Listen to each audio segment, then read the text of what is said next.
Sí, doctor. Buenas tardes. Listo.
¿Se ve la pantalla claramente?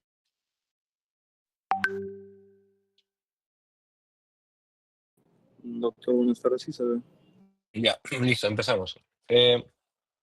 Buenas tardes. Debido a las indicaciones de la facultad con respecto a la disposición de las aulas, se ha coordinado para hacer esta clase, que es una clase bastante corta, de forma virtual.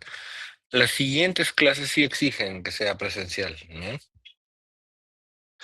Bueno, esta clase en general aborda lo que es el sistema nervioso periférico, que de una u otra forma ustedes ya lo han visto. Es algo de 30 diapos, pero quiero sintetizarlo de una forma bastante corta, ¿no? Recordando qué es el sistema nervioso periférico, se refiere a estructuras, como se puede mencionar ahí, pares craneales, algunos pares craneales están mencionados, nervios raquídeos, nervios de la periferia, de las extremidades, los grandes plexos, ¿no? Que va a contener una serie de fibras o axones que conectan al sistema nervioso central con el órgano blanco, ¿no? Generalmente, que puede ser motor, sensitivo, somático, ¿no? En general. Ahí pueden ver la clasificación de estas fibras y la característica que tiene cada una de ellas, ¿no? La velocidad de conducción y generalmente a qué nivel anatómico llegan, ¿no? Eso creo que es la estrella de este último bloque. Así como hablábamos del Glasgow en TEC, acá vamos a hablar de la escala de Daniels, ¿no? Y esto pienso que ya deberíamos tenerlo claro a estas alturas. Es indispensable saber la escala de Daniels para el tercer parcial, ¿no? Ya, voy a admitir a algunos que están entrando recién.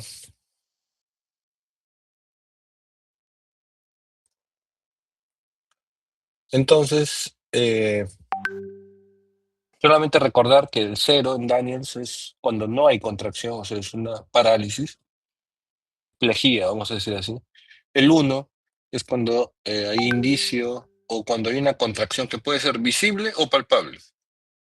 El 2 es un movimiento activo que no contrarresta la gravedad. Eso es lo que dice la teoría. El 3 es un movimiento activo contra la gravedad total. Y el 4 y 5 se refiere a la resistencia, ¿sí? Una resistencia que puede ser parcial. Ahí hay otras clasificaciones que hablan de 4 menos, 4 y 4 más. Y fuerzas normales cuando hay contra la resistencia máxima o la resistencia total, ¿no? Del examinador. También hay un ítem para decir que es indeterminable y puede ocurrir, ¿no? O sea, en un paciente con trastorno de conciencia, probablemente valorar el Daniel sea un dato subjetivo, ¿no? Entonces, también hay la opción de poner indeterminado, ¿no? La clasificación de reflejos osteotendinosos, bueno, eso ya lo aprendimos en semiología, ¿no? Y solamente hay que recordarlo para los casos clínicos. Esto también es parte, en verdad, de nuestros estudios de neurología, ¿no? de neuronato, neurofisio quizás, ¿no? Cuando nos enseñaban en el semio también qué debíamos buscar cuando había sospechas de motoneurona superior, que pueden ver ahí en la diapositiva, y motoneurona inferior, ¿no? La clásica, pues, ¿no? De la motoneurona superior, su lesión, ¿no? Que a un inicio el tono muscular es flácido y después el tono espástico, ¿no? El famoso signo de navaja. Mientras que en una parálisis de motoneurona inferior, el grupo muscular se torna flácido. Diferencias en reflejos osteotendinosos, claro, en uno suele haber hiperreflexia con clonus, ¿no? Y en el otro, pues suelen estar ausentes los reflejos osteotendinosos, ¿no? Los reflejos patológicos igual suelen estar presentes en las parálisis de motoneurona superior y ausentes en la parálisis de motoneurona inferior. Y bueno, ¿qué es lo que solemos ver en parálisis de motoneurona superior? Espasmos espontáneos, ¿no? En algunos casos. Y en parálisis de motoneurona inferior, fibrilaciones, fasciculaciones, atrofia, dicen, ¿no? Ahora, distinguir los términos es importante, ¿no? Una cosa es una fasciculación, que es algo que yo veo como médico, que puedo objetivar clínicamente en el paciente. Y otra cosa muy diferente es una fibrilación. Una fibrilación es algo que se ve en una electromiografía, ¿ya? Es un término que se interpreta en una electromiografía. Entonces se refiere a potenciales de fibrilación, como dice la diapositiva, ¿no? Y eso es importante poder determinarlo. Ahora, nuestro sistema nervioso es sumamente complejo. Probablemente sea el sistema más complejo de todos. La organización somatotópica de todas las neuronas le da una extraordinaria complejidad al sistema nervioso, ¿no? Y es muy complicado estudiarlo por eso. Sin embargo, miren, para que ustedes tengan una idea, ¿no? Por ejemplo, ahí les puse un cuadrito, ¿no? Sobre las inervaciones del pulgar. En cuanto a la parte motora, netamente, prácticamente recibe inervación de los tres grandes nervios, ¿no? Del antebrazo, ¿no? Pasan por el antebrazo. Y eso es en sus diferentes acciones, ¿no? Ahí vemos abducción, flexión, oposición, aducción, extensión. Cada uno de ellos cada uno de estos nervios controla un grupo muscular que tiene una función X, ¿no? Sin embargo, es importante, si ustedes recuerdan cuando vimos una de las primeras clases, el área de la mano, en la corteza prerolándica, ocupaba un gran segmento, el que le llamábamos el hand knob, ¿no? Y es importante porque esta distribución viaja a través de una serie de vías, ¿no? Y ahí hemos visto en la diapositiva anterior, ¿no? De motoneuronas, de corteza superior hasta la médula y finalmente hacia nuestro sistema nervioso periférico, ¿no? A diferentes grupos musculares. Entonces, en general, esto es solamente un recordaris de todos los grupos musculares que son inervados, ¿no? Vamos a decir así, por los nervios principales del plexo braquial, ¿no? Más adelante hay una diapositiva, hay unos gráficos que van a poder ver con detalle, donde van a ver cada uno, ¿no? De los orígenes de los grandes nervios, vamos a decir así, y cómo estos van a encargarse de diferentes grupos musculares, ¿no? Dentro del compartimiento del antebrazo, tanto anterior como posterior, igualmente del brazo, ¿no? Y de la mano. En cuanto a la ubicación de cada uno de estos ítems, lo vamos a ver en el dibujo, que está aquí y que está aquí, ¿no? Y tendríamos que hablar de la anatomía del nervio. Tendríamos que empezar diciendo que acá hay una X, ¿no? Esto sería el axón, ¿sí? Y este axón está rodeado de mielina, ¿correcto? Y también está rodeado de una serie de células llamadas de Schwann, ¿no? Que producen estas vainas de mielina. Entonces, esto que está aquí va a ser rodeado, ¿no? Por un endoneuro. Acá lo vemos, un endoneuro. Y asimismo, este endoneuro va a estar, eh, esta imagen tenemos que dibujarla acá, ¿no? Ahora, Si habláramos de un fascículo, ¿no? Como en este caso, por ejemplo, acá, un fascículo, ¿ya? Este fascículo va a estar rodeado de una estructura que se llama perineuro. Acá se ve, ¿no? Acá, el perineuro, ¿sí? Esto que ves acá, perineuro. Y a su vez, un nervio, propiamente dicho, un nervio, va a ser constituido por un grupo de fascículos, o sea, este que está acá, este que está acá, ¿no? Acá vemos 5, 6, ¿no? Grupos de fascículos que van a estar rodeados finalmente por un epineuro, ¿sí? Entonces, esta es la constitución básica. ¿Y por qué es tan importante distinguir esto de axón, endoneuro, perineuro, epineuro, ¿no? Y que incluso también hay un mesoneuro, que incluso también hay, ¿no? Que debe estar a este nivel, ¿no? Ya no está ahí en el dibujo. ¿Por qué es importante entender eso? Porque el nivel donde se dé la lesión es lo que va a marcar la pauta para poder determinar o denominar la lesión, ¿no? Y es lo que nos enseñaron previamente. Entonces, aquí en general tenemos un soma, ¿no? Tenemos un axón, ¿sí? Tenemos un axón que está rodeado por la vaina de mielina, tenemos estaciones llamadas los nódulos de Rambier, ¿no? Y también tenemos a las células de Schwann, ¿no? Las productoras de mielina. Y acá tenemos, ¿no? Lo que vendría a ser la parte terminal del nervio a nivel de la unión neuromuscular, ¿sí? Ahora, esto en el camino se degenera. Y al degenerarse es que van, en determinado momento, en determinada lesión que puede haber en el trayecto, vamos a decir así, el axón lesionado, vamos a decir así, del nervio lesionado, esto va a generar una porción proximal y una porción distal al soma, al cuerpo neuronal, ¿sí? La degeneración que se forma distal al soma, como ven acá, recibe el nombre de degeneración anterógrada o waleriana. La que es proximal al soma se le llamará retrógrada, ¿sí? Ese va a ser el término que va a recibir. Y el tema de la lesión que se va a dar a nivel de los somas, o sea, del cuerpo neuronal, se llama cromatólisis, ¿no? Donde se desintegran los cuerpos de Nils y bueno, hay tumefacción al soma, ¿no? Neuronal. Entonces, esto que ven aquí ya lo habíamos probablemente estudiado, ¿no?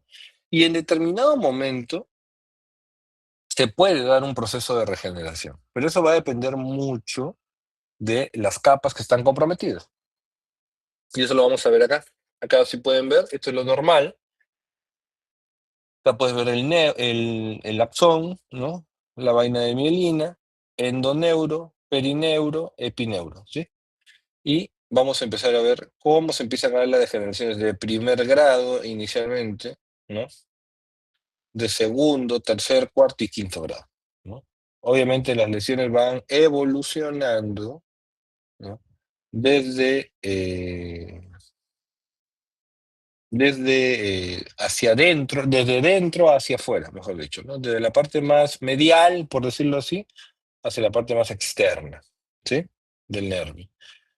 Mecanismos que pueden generarlo, muchos, ¿no? Pueden ser de origen traumático, ¿no? Puede ser una fractura, de repente, de algún hueso largo, ¿no? Que eso puede generar un edema, un hematoma que comprima la estructura nerviosa, ¿no? Isquémico también, ¿no? No nos olvidemos que los nervios también tienen una base, ¿no? Una base nervorum, un proceso inflamatorio per se, ¿no? O incluso tumores, ¿no? Que podrían ser una de las causas. Esto, bueno, supongo que ustedes están más capos que yo en esta parte porque están llevando ahorita traumatología, ¿no? Y las disecciones de distintas partes de las articulaciones, en general, o fracturas, por el territorio o por el nervio que pasa por esa zona, obviamente van a tener eh, un compromiso, ¿no? A ese nivel. Entonces yo pienso que esta es la tabla más importante de la clase, ¿no? Y acá vamos a ver de dos clasificaciones. Clasificaciones recontra preguntadas. Probablemente sean las clasificaciones que más se preguntan, ¿ya? no solamente en este examen, sino en el ENAM, en el examen de residencia. Siempre se habla de la clasificación de Sedón, de la más clásica y la de Sunderland, ¿sí? Ahora, en general, recordando esto, la neuropraxia es un daño localizado en la mielina, eso es importante, y generalmente suele darse por efecto de masa, por compresión. Y aquí el axón suele estar indemne, sin degeneración distal. Esa es la definición de neuropraxia. En el axonotmesis, en la lesión tipo axonotmesis, la disrupción ya es del axón y la mielina, ¿sí? Con un epineuro indemne, ¿sí? Y en este tipo de degeneración es donde se da la degeneración walleriana. Y en la más grave de todas, que es neurotmesis, es una disrupción ya completa. Es decir, hay una sección completa del nervio. Ya no estamos hablando de daños parciales, sino de daño total. Entonces, si tuviésemos que homologar o, vamos a decir, asociar o comparar las dos clasificaciones, tanto de Sedón como de Sunderland, podríamos decir entonces que Sedón, en lo que se refiere a neuropraxia, sería el equivalente a un Sunderland 1, ¿no? Donde se lesiona la mielina, ¿no? Y en este caso va a haber una desmielinización segmental. Y predominantemente la afectación va a ser motora. Eso es importante. Ahora, ¿esto es de mejor pronóstico? Sí, sin duda. Es la de mejor pronóstico. Y su reparación suele ser en semanas. Mientras que la axonotmesis en la clasificación de Sedón es el equiparable a Sunderland 2, 3 y 4. Incluso algunos hablan de axonotmesis con a predominio de neurotmesis, o se le empiezan a fusionar algunos nombres que vamos a ver más adelante, ¿no? Como por ejemplo acá, ¿no? Patrón Mises, axonotmesis, neurotmesis, ¿no? En el caso de un Sunderland 3. Esto es importante fijarlo, ¿no? Axonotmesis en Sedón es el equivalente a Sunderland 3, 4, 2, 3 y 4, ¿ok? Es el equivalente. Ahora, en cada uno de estos Sunderland, y esto es importante precisar, va a haber una lesión distinta. En el caso de Sunderland 2, hablamos de una lesión de axón, ¿sí? Y acá estamos hablando de una afectación nerviosa completa. Entonces, ¿qué quiere decir? Y dejo claro esto, la mielina es la única que da un predominio motor versus sensitivo, ¿sí? En cambio, a partir del Sunderland 2, la lesión, si ustedes se dan cuenta, es completa en todo. O sea, tanto motor como sensitivo, ¿sí? Y acá, bueno, suele haber una recuperación más larga, en meses se dice, ¿no? En el Sunderland 3, la estructura lesionada ya es, como podemos ver, el endoneuro, ¿sí? Acá lo podemos ver, ¿sí? El endoneuro sería esta primera capa de acá, naranja, de ahí viene peri y de ahí viene epineuro, ¿sí? En cuanto al perineuro, que es el Sunderland 4, ¿no? Ya hay una afectación completa también, como les había dicho. Y el de peor pronóstico, que es el que se ve acá, donde el nervio está completamente seccionado, ¿sí? Esto se refiere a una sección, ya hablamos, ya no hablamos de una lesión parcial, ¿no? Y obviamente aquí la afectación también es completa, ¿sí? Cada uno va a tener sus características, como pueden ver en esta tabla, ¿no?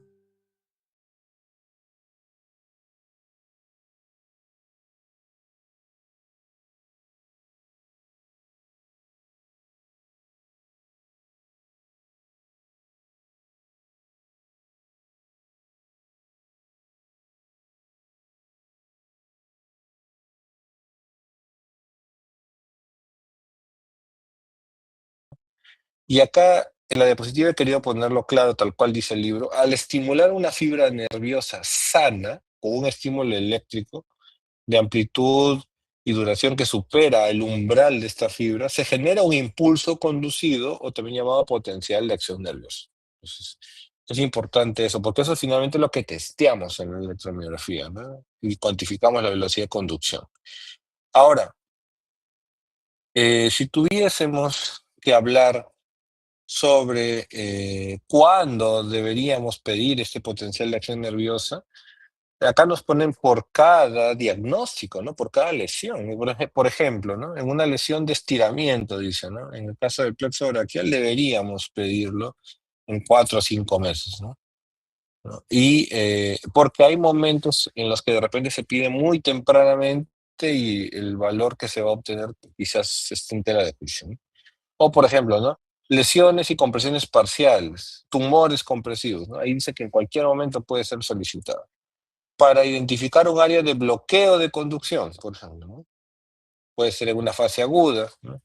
Y entre sí, ¿no? En cada una de las cosas. Ahora, esto que está acá se supone que ya hemos llevado anatomía, que sabemos muy bien toda la distribución de las raíces, de los troncos, de las divisiones, de los fascículos, de las ramas y todos los nervios que se producen. Es importante saberlo en línea general que pueden existir parálisis totales y obviamente, pues, ¿no? Generalmente son traumas de alta energía y que va a haber una afectación de todas las raíces nerviosas. Por lo tanto, no es muy difícil intuir que va a haber una aplejía, ¿no? Va a haber anestesia global, arreflexia y puede estar acompañado de trastornos simpáticos vegetativos, ¿no? En general, ¿sí? Entonces, esto de aquí es cuando se trata de algo parcial. Cuando se trata de total, cuando se trata de algo parcial, eso va a depender de qué raíz está comprometida. El superior, también llamado de Duchenne, esto es una pregunta siempre de examen, siempre preguntan esto en pediatría, siempre preguntan esto en el ENAM, siempre preguntan esto en el examen de residencia, siempre. Diferencia entre Duchenne y de Jarin-Clump, ¿no?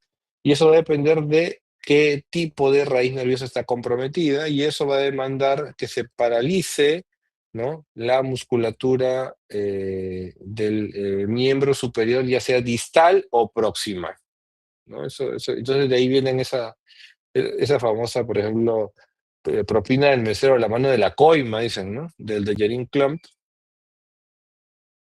eh,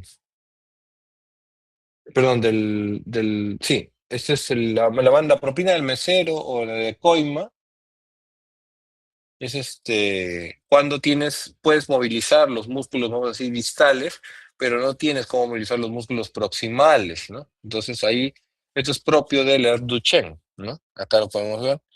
Y en este gráfico del niño, ustedes ven que tiene movilidad del miembro superior, puede mover el hombro, puede mover el brazo, pero no tiene mucha fuerza en los músculos del antebrazo y la mano.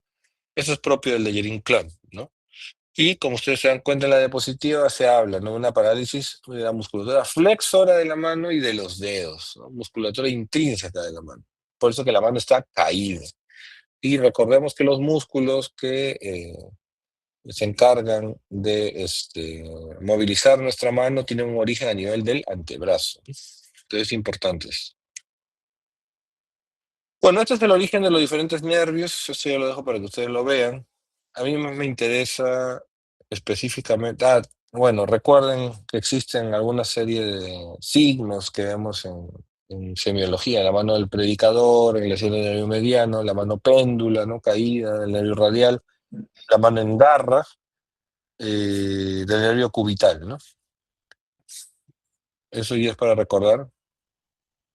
Y esto es donde quisiera que nos centremos un poquito más, que es la parte del tratamiento, ¿ya?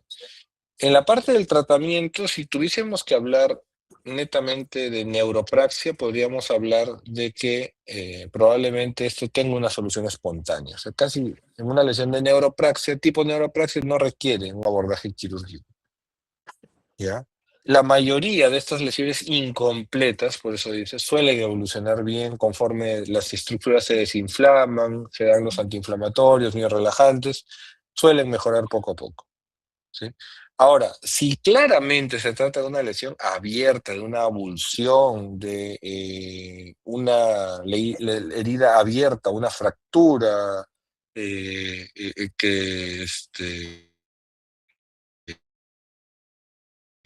expuesta, un manejo en el acto, ¿no? De la lesión nerviosa, ¿sí? En unos casos solamente, cuando hay sección completa, hasta solamente de afrontarla.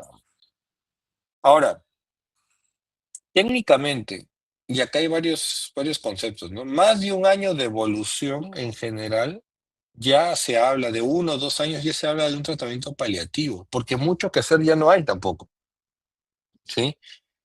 En los grados más altos, el grado 3 y 4 se habla de reconstrucción. reconstrucción es afrontar el nervio, o sea, ponerle un punto especial, hacerse con microcirugía, ¿no? Pero no con el fin de que se recupere, porque es bastante difícil que se recupere en un Sunderland 3 o 4, ¿no?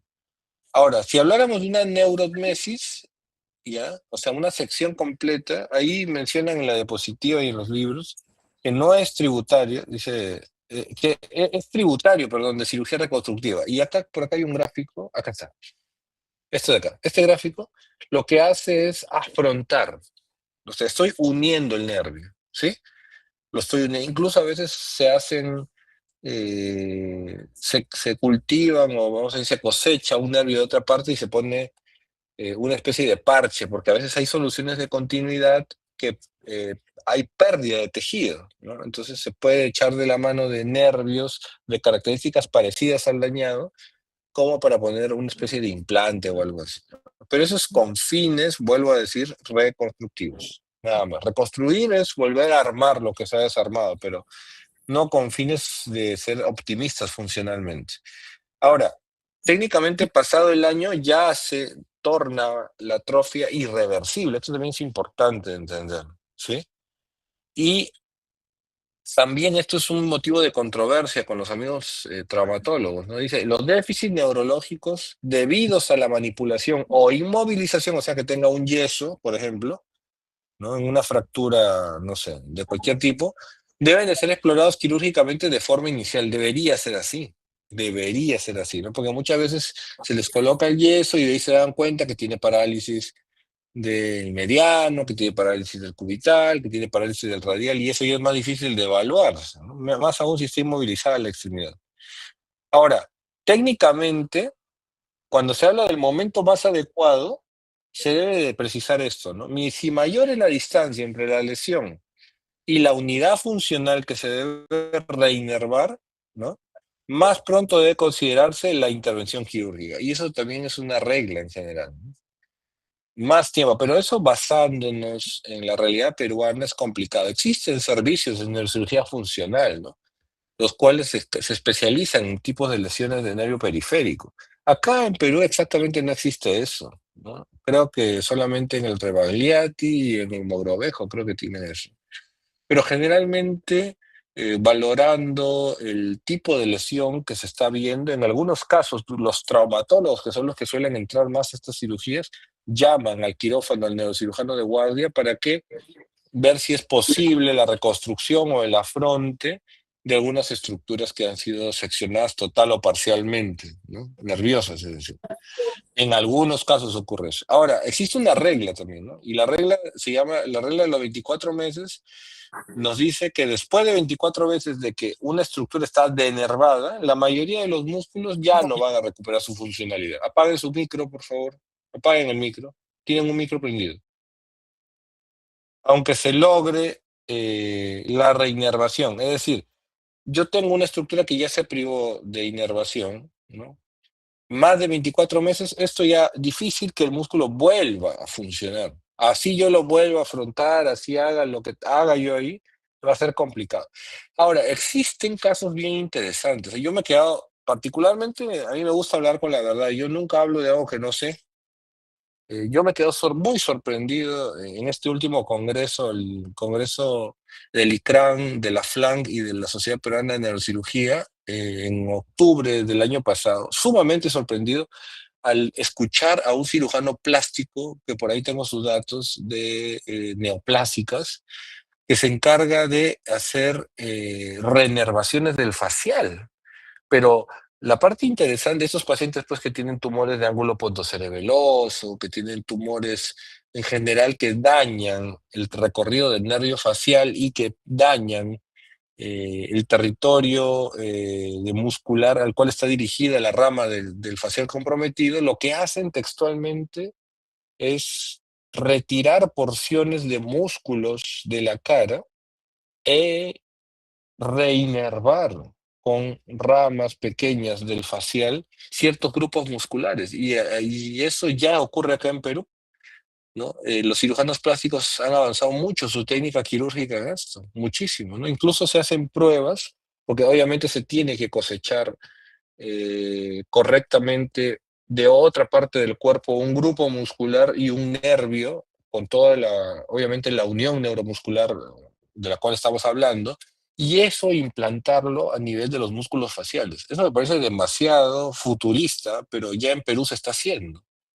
Ya en Perú se está haciendo y he visto con mucha satisfacción que los plásticos se están especializando muchísimo en ello, ¿no? Porque el tema de la simetría facial es bastante notoria en estos pacientes, ¿no? ¿Alguna pregunta? Es una clase corta, como les dije. Delegado,